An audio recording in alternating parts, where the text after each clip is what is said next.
सहनाववतु सहनौ भुनक्तु सह वीर्यं करवावहै तेजस्विनावधीतमस्तु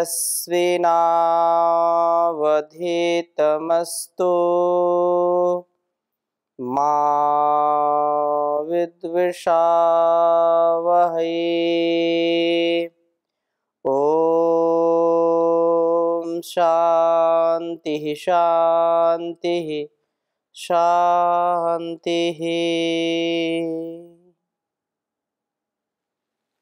वैदिक जीवन पद्धति की इस कक्षा में आप सभी दर्शकों का, श्रोताओं का हार्दिक अभिनंदन है।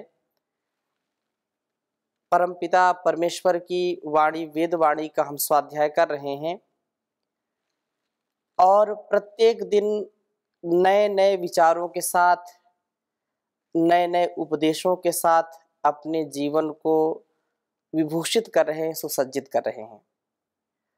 निसंदेह प्रत्येक व्यक्ति का यह निज कर्तव्य है कि अपनी निज उन्नति से लेकर के सामाजिक उन्नति, राष्ट्र की उन्नति और विश्व की उन्नति में अपना अनमोल सहयोग प्रदान करें। उसके लिए परम आवश्यक है कि अपने मन मस्तिष्क को, अपने इस शरीर को सुंदर, स्वस्थ और निर्मलता से परिपूर्ण करें। बड़े बड़े विद्वान भी चाह कर के भी उन कार्यों को नहीं कर पाते हैं जिनकी बड़ी चाहना होती है कि यह कार्य तो जरूर होना ही चाहिए। लोक कल्याण की भावना से ओतप्रोत होने पर भी वे कार्य को सिद्ध नहीं कर पाते हैं, क्योंकि अति सर्वत्र वर्जयेत, ऐसी बात कही गई है। ज्ञानी पुरुष शरीर व मस्तिष्क दोनों का उत्तम सुधार करते हुए यदि आगे बढ़ते हैं तो स्तुत्य कर्म करते हैं, श्लाघनीय कर्म करते हैं। उनका तन और मन दोनों ही वतन के उत्थान के लिए होता है। वो स्वयं भी उत्थान को प्राप्त होते हैं और समाज और राष्ट्र को भी उत्थान की ओर अग्रसर करते हैं। आज का वेद मंत्र बहुत ही सुंदर है, इस पर हम चर्चा करेंगे। स्तुत्य कर्म व दीप्त जीवन, जो प्रकाश से युक्त जीवन है, जो स्तुत्य कर्म करने वाला व्यक्ति है, वो कैसा है, कैसा होता है। तो ऋग्वेद के प्रथम मंडल के 159वें सूक्त के चौथे मंत्र का स्वाध्याय हम करेंगे। मैं पहले इस वेद मंत्र को लिख देता हूं, फिर चर्चा करता हूं। ओम ते माइनो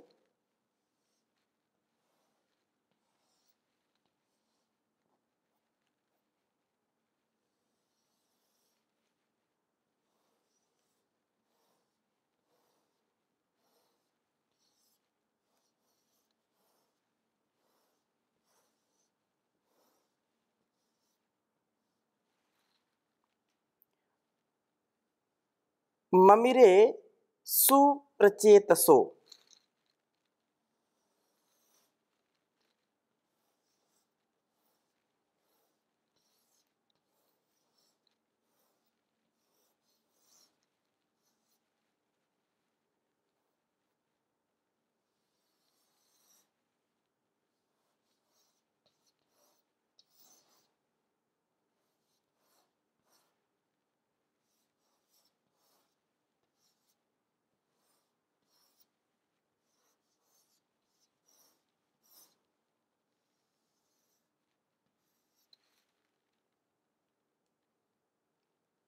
सुप्रचेतसो जामि।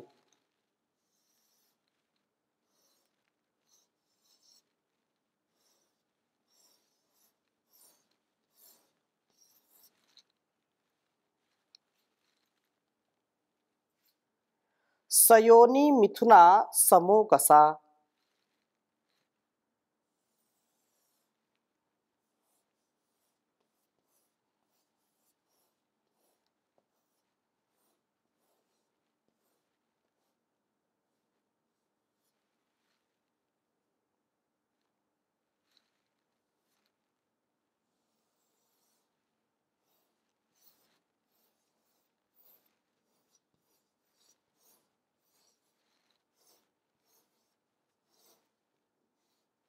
सयोनी मिथुना समोकसा।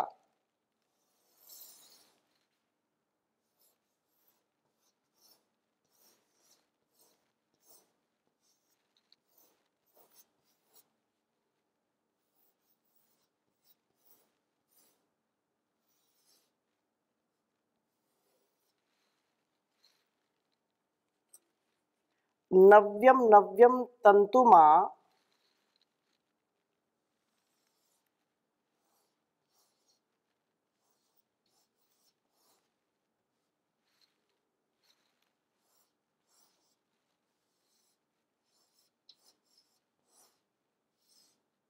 नव्यम नव्यम तंतुमा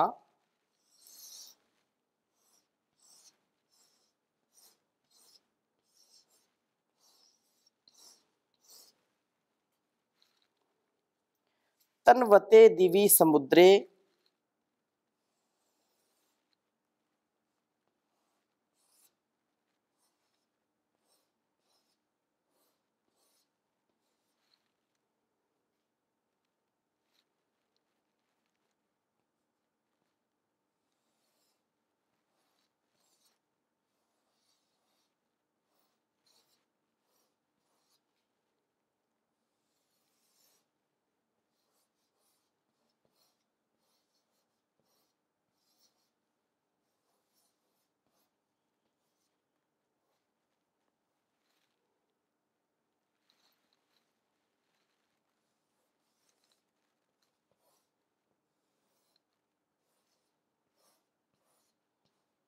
अंतः कवयः सुदीतयः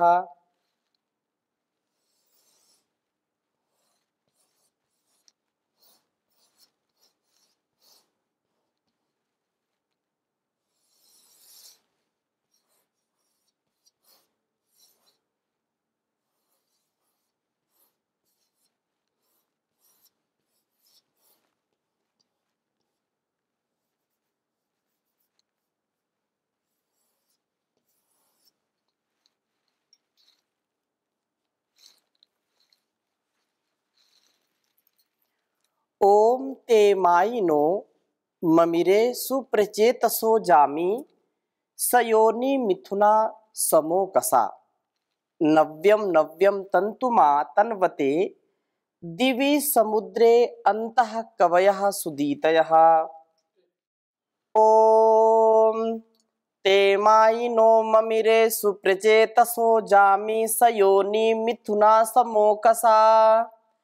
नव्यम नव्यम तंतुमा तन्वते दिवि समुद्रे अंतः कवयः सुदीतयः। ओम ते मायिनो ममिरे सुप्रचेतसो जामि सयोनि मिथुना समोकसा।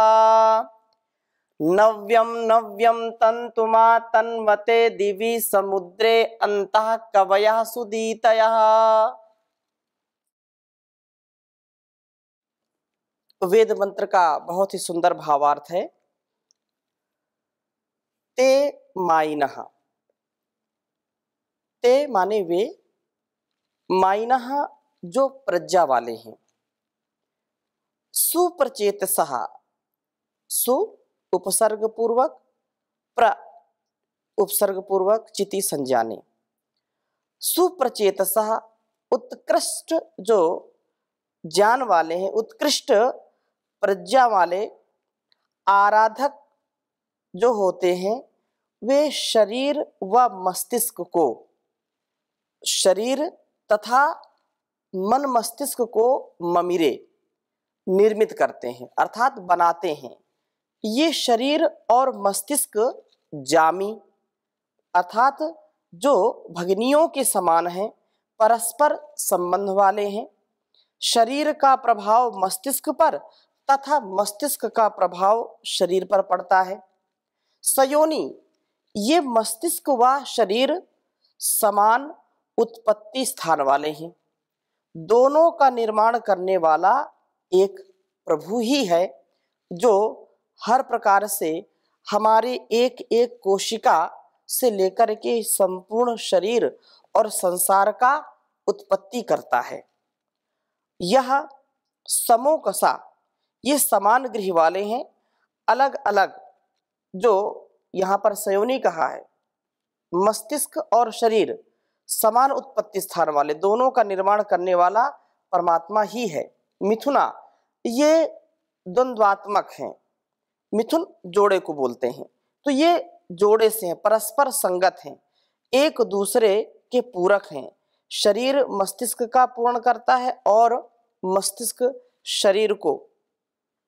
समोकसा, ये समान गृह वाले हैं, अलग अलग रहने वाले नहीं हैं।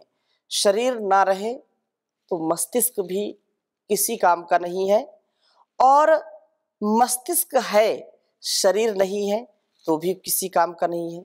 इसलिए शरीर और मस्तिष्क दोनों एक दूसरे के पूरक हैं। इस प्रकार प्रज्ञा वाले जो पुरुष होते हैं, जो समझदार होते हैं, विवेकी होते हैं, ऐसे लोग शरीर व मस्तिष्क को, दोनों के उत्थान का सदा सर्वदा सर्वत्र ध्यान रखते हैं। शरीर व मस्तिष्क को ठीक करके ये नव्यम नव्यम स्तुत्य और अधिक स्तुत्य तंतुम कर्म, अर्थात कर्मों को आत्मन्ते विस्तृत करते हैं। और ये कवयः क्रांतदर्शी तत्वजानी पुरुष दिवी, ज्ञान के प्रकाश में तथा समुद्रे सदा आनंदमय प्रभु में अंतः अंदर निवास करते हैं, और अंदर निवास करते हुए सुदीतयः उत्तम दीप्ति वाले होते हैं। ज्ञानी पुरुष शरीर तथा मन मस्तिष्क दोनों का उत्तम सुधार करते हुए स्तुत्य कर्मों को करते हैं, तथा ज्ञान व प्रभु में विचरण करते हुए प्रदीप्त ज्ञान वाले होते हुए जीवन को भी प्रदीप्त करते हैं, प्रकाश से युक्त करते हैं। बहुत ही सुंदर शिक्षा हमको दी जा रही है। ऐसी शिक्षा दीक्षा से जब हम ओतप्रोत होते हैं तो हमारा शरीर भी बलिष्ठ होता है, निरोगी होता है, और हमारा मस्तिष्क भी बलिष्ठ और निरोगी होता है। वेद ऐसा ज्ञान है जो सर्वत्र सब प्रकार से उन्नति की ओर हमको ले जाता है।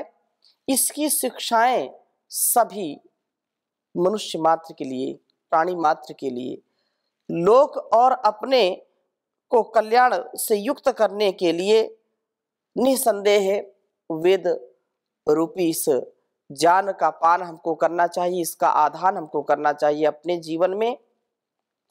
हम यदि केवल तप करते हैं और यह मान लें कि नहीं इस शरीर तो नश्वर है, कुछ लोग ऐसा कहते हैं, इस शरीर को क्या करना, शरीर के सुख के लिए यदि हम विषयों में फंस जाते हैं तो वह अनुचित है।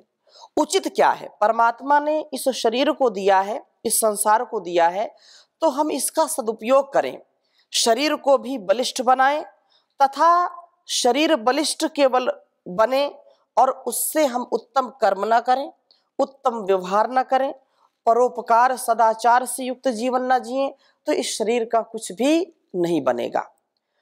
शरीर बहुत सुंदर है, शरीर बहुत बलिष्ठ है, लेकिन प्रज्ञा नहीं है, विवेक नहीं है, किसके साथ कैसा व्यवहार करना, इस जीवन का कैसा सदुपयोग करना, इस जीवन का क्या लक्ष्य है, कहाँ पर कैसा हमको आचरण करना चाहिए, धर्म क्या है, अधर्म क्या है, पाप क्या है, पुण्य क्या है, इन सब तत्वों को जान करके जो धर्म है, जो सत्य है, जो शुभ है, उस शुभ का हम अनुष्ठान करें, अर्थात अपने जीवन में उसका सदुपयोग करें, अपने जीवन को ऐसे सदकर्मों से युक्त कर लें जो हमको अधोगति की ओर ना ले जाए। तन और मन दोनों ही इस वतन की उन्नति के लिए परम आवश्यक हैं। इस छोटा परिवार हो, बड़ा परिवार हो, चाहे संसार हो, यदि मन में कोई विकृति आ गई, मस्तिष्क में कोई विकृति आ गई, तो शरीर कितना भी बलिष्ठ हो, कितना भी सुंदर हो, उसका कोई भी महत्व नहीं रहता है। कितना धनवान व्यक्ति हो, बलवान हो, बुद्धिमान हो, मन मस्तिष्क यदि बिगड़ जाता है तो व्यक्ति को धराशायी कर देता है।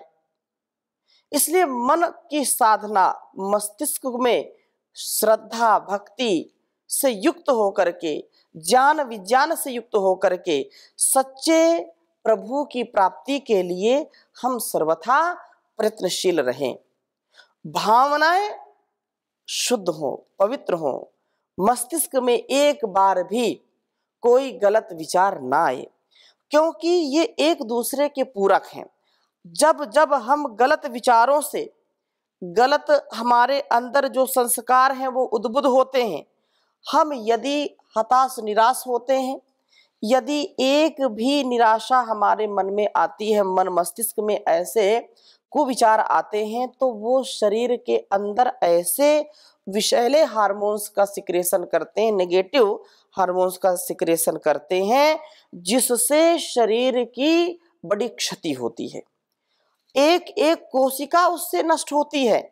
इसलिए पॉजिटिव हार्मोन के साथ हम यदि अच्छे पॉजिटिविटी के साथ हमारी पॉजिटिव थिंकिंग, डिवाइन थिंकिंग होती है, तो हम दिव्य विचारों के साथ इस शरीर का भी परिष्कार करते हैं। एक उत्साह से हमारे शरीर में पॉजिटिव एनर्जी का संचार होता है। पॉजिटिव एनर्जी का जब लेवल बढ़ जाता है तो अपने आप रोग प्रतिरोधक क्षमता बढ़ जाती है, अपने आप हमारे अंदर उत्साह आ जाता है, जिससे हृदय रोग, जिससे हाई बीपी और अनेक अनेक जो रोग हैं, पेट का खराब होना, ये अनेक प्रकार की बीमारियां दूर हो जाती हैं। केवल विचार से, विचार यदि हमारे अच्छे हैं, विचार यदि हमारे सुंदर हैं, तो हम विचारों से कभी भी इस प्रकार से उन्नत जीवन जीते हैं, जिससे हमारा सदा उत्थान ही होता रहता है। अतः हम सभी का यह कर्तव्य है कि कभी भी नकारात्मक विचार हमारे मन में नहीं आना चाहिए। इसलिए सुंदर यह वेद मंत्र हमको बताता है कि जो उत्तम विचार से, उत्तम व्यवहार से, उत्तम शरीर और मस्तिष्क से युक्त होते हैं, वे वास्तव में धीर गंभीर विद्वान होते हैं। और एक और जहां पर अति मति के साथ जब हम कार्य नहीं करते हैं तो अति होती है, और अति में क्षति होती है, अति में दुर्गति होती है, कभी भी सद्गति की प्राप्ति नहीं होती है। जो ऋषियों का जीवन था, जो ऋषियों का उपदेश है, संदेश है हमारे लिए, इस बात पर बार बार बल देते हैं कि सबसे पहले शरीर की उन्नति, शारीरिक उन्नति होगी, मानसिक उन्नति होगी, आत्मिक उन्नति होगी, तो आप सामाजिक उन्नति करेंगे, संसार की उन्नति करेंगे। कितने कितने विद्वानों को आप देखिए जिन्होंने शरीर का ध्यान नहीं दिया, उच्च चेतना में जीने वाले भी यदि शरीर का ध्यान नहीं रखेंगे तो शरीर का एक अपना सामर्थ्य होता है, उसका एक गुणकर्म स्वभाव होता है। यदि उसको समय पर पानी, भोजन आदि का या विश्राम का क्रम नहीं रखेंगे तो शरीर एक दिन शिथिल हो जाता है, रोगों का घर हो जाता है। कितने महापुरुषों ने अपने जीवन और इस जगत को मिथ्या मान करके केवल ये जो बात ऋग्वेद, यजुर्वेद, सामवेद में हमको बताई जा रही है, यजुर्वेद के 40वें अध्याय में ये बात कही, विद्याम चा यस्तद वेदो भयम सहा अविद्या मृत्युम तीर्थवा विद्यामृतमश्नुते। अर्थात हमको सदा सर्वदा जो सद्ज्ञान है, सद्विवेक है, उसके अनुसार जीवन को जीने का प्रयास करना चाहिए। अतः जब हम इस प्रकार से जीवन को जिएंगे तो निसंदेह हमारा मस्तिष्क और शरीर दोनों ही उन्नति के कारण बनेंगे। इससे विपरीत यदि आचरण करेंगे तो शरीर भी सुंदर नहीं बनेगा, और हमारा जो कर्तव्य है, जो कर्म है, उसको भी हम ठीक ठीक नहीं कर पाएंगे। महर्षि देव दयानंद जी का जीवन और उनका शरीर जो उनकी जीवनी पढ़े और जिन्होंने उनको देखा, उन्होंने जो लिखा उनके विषय में कि एक इतना शरीर बल और उससे ज्यादा जान बल, संयम, सुव्यवस्थित जीवन, मर्यादित जीवन, यही ऋषियों का स्वभाव होता है कि वो कभी भी किसी भी कार्य में अति नहीं करते, बल्कि मति के साथ कार्य करते हैं। मति के साथ उनका जीवन भी नष्ट हो जाए, लोक कल्याण के लिए अपने प्राण भी अर्पण करने पड़े तो कोई परवाह नहीं, परंतु यह शरीर परमात्मा का दिया हुआ उपहार है, इसका तिरस्कार कभी भी नहीं करना चाहिए। रोगों से बचने का उपाय हमको परमात्मा ने दिया है।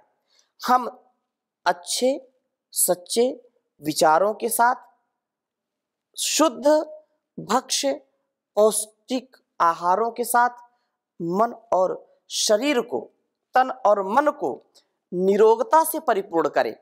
विचारों में यदि हमारे दोष आ जाता है तो उससे हमारा मस्तिष्क दूषित हो जाता है, हमारे अंदर तनाव की स्थिति उत्पन्न हो जाती है, दबाव की स्थिति उत्पन्न हो जाती है, जिससे हम ठीक ठीक निर्णय नहीं कर पाते हैं। शरीर तो नश्वर है, इसकी चिंता ना करें। जगत इसी को कहते हैं संसरति संसारा, चलता रहता है, बढ़ता रहता है आगे, जब माने जन्मना और गत माने चले जाना। लेकिन जिस कमाई के लिए हम आए हैं, जिस कमाई सच्ची जो पूंजी हमारी है, उसको साथ लेकर के ही जाएंगे तो हमारा जीवन निसंदेह सुंदर व्यवस्थित होगा। इसलिए कहा, छोड़कर संसार जब तू जाएगा, कोई न साथी तेरा साथ निभाएगा। छोड़कर संसार जब तू जाएगा, कोई न साथी तेरा साथ निभाएगा। गर प्रभु का भजन किया ना, सत्संग न किया दो घड़िया। गर प्रभु का भजन किया ना, सत्संग किया न दो घड़िया। यमदूत लगा कर तुझको ले जाएगा, हथकड़ियाँ कौन तुझे छुड़ाएगा। कोई न साथी तेरा साथ निभाएगा। क्यों करता मेरा मेरा ये दुनिया रैन बसेरा। क्यों करता मेरा मेरा ये दुनिया रैन बसेरा। यहाँ कोई नहीं है तेरा, है चंद दिनों का डेरा। हंस उड़ जाएगा, कोई न साथी तेरा साथ निभाएगा। इस पेट भरन की खातिर तू पाप कमाता निश दिन।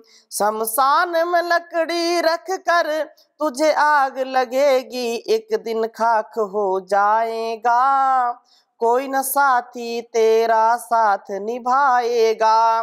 सत्संग की है ये गंगा, तू इसमें लगा ले गोता, वरना इस दुनिया से जाएगा एक दिन रोता, बाद पछताएगा। कोई न साथी तेरा साथ निभाएगा।